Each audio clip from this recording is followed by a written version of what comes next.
Hi, I'm Keela, and I'm going to do my core assignment for PFT1220. I'm going to start with core stabilization, as it's the base point of core training. It is in the first phase of the OPT model, stabilization endurance. Here we focus on the drawing in or bracing techniques during exercise in order to improve neuromuscular efficiency as well as intervertebral stability. During this type of core exercise, there should be little to no movement occurring along the spine, and to demonstrate the quadruped arm and leg raise. What I would have the client begin doing is face down with the hands and knees on the floor. Hands should be directly below the shoulders and knees below the hips. The spine should be in a neutral position with the navel drawn in. The tempo to execute is 4-2-1. To begin, one leg and its ipsilateral arm should be raised for a count of 1 second, held here isometrically for 2 seconds, and then eccentrically lowered to the start position in 4 seconds. So what that would look like is 1, 1, 2, 1, 2, 3, 4, 1, 1, 2, 1, 2, 3, 4, 1, 1, 2, 1, 2, 3, 4. The client would complete the prescribed number of repetitions and then switch sides. Tempo is really important because it's the total time under tension which determines the response muscles will have to a training program. 1 to 4 core stabilization exercises should be performed for 1 to 4 sets, 12 to 20 reps with a slow 4-2-1 tempo, and a rest period of 0 to 90 seconds. Clients would typically spend about 4 weeks in this phase. For some external feedback, you can place a tennis ball or ruler on the lower back.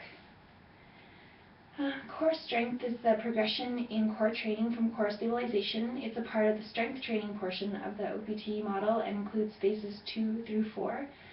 The goal of this aspect is to improve neuromuscular efficiency of the entire kinetic chain, dynamic stabilization, concentric and eccentric strength. Unlike core stabilization, core strength exercises involve dynamic, eccentric, and concentric movements of the spine throughout a full range of motion while the client performs activation techniques such as drawing in and bracing. Neural demands, specificity, and speed are increased in this level. I'm going to demonstrate a ball crunch. So I would have the client lay supine on the ball, the knees bent to 90 degrees, feet planted, shoulder width apart with the toes pointing forward. Allow the back to extend over the curve of the ball. Cross the arms over the chest, behind the ears, or the head. From this position, slowly crunch the upper body forward, raising the shoulder blades off the ball. Slowly return the body into the start position. This can be performed at a 3-2-1 tempo or 1-1-1. So that would look like 1, 1, 2, 1, 2, 3, 1, 1, 2, 1, 2, 3, 1, 1, 2, 1, 2, 3, and then the 1-1-1 tempo would be up, hold, down, up, hold, down, up, hold, down.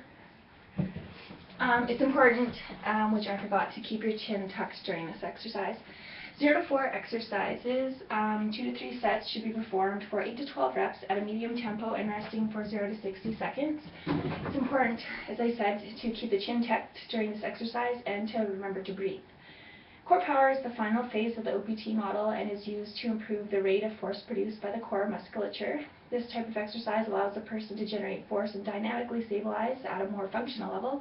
The movement used in this exercise is explosive and increases in difficulty again as the entire kinetic chain is used and needs to be stabilized through the core. I'm going to demonstrate the soccer throw. So for this one, you want to have the client standing upright, feet shoulder width apart, and they're going to hold a stability ball that's about 5-10% of their body weight. I'm using a soccer ball just for demonstration purposes.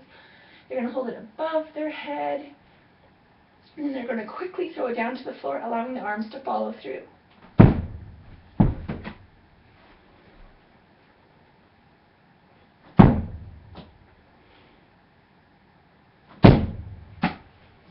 Okay, so this can be done 0 to 4 exercises for 2 to 3 sets of 8 to 12 repetitions as fast as can be controlled, resting for 60 seconds. To prevent a runaway ball, a D-ball can be used to perform this exercise, or do it close to a wall. It's important to perform this exercise as fast as possible while maintaining proper form to prevent movement compensations, muscle imbalances, or injuries.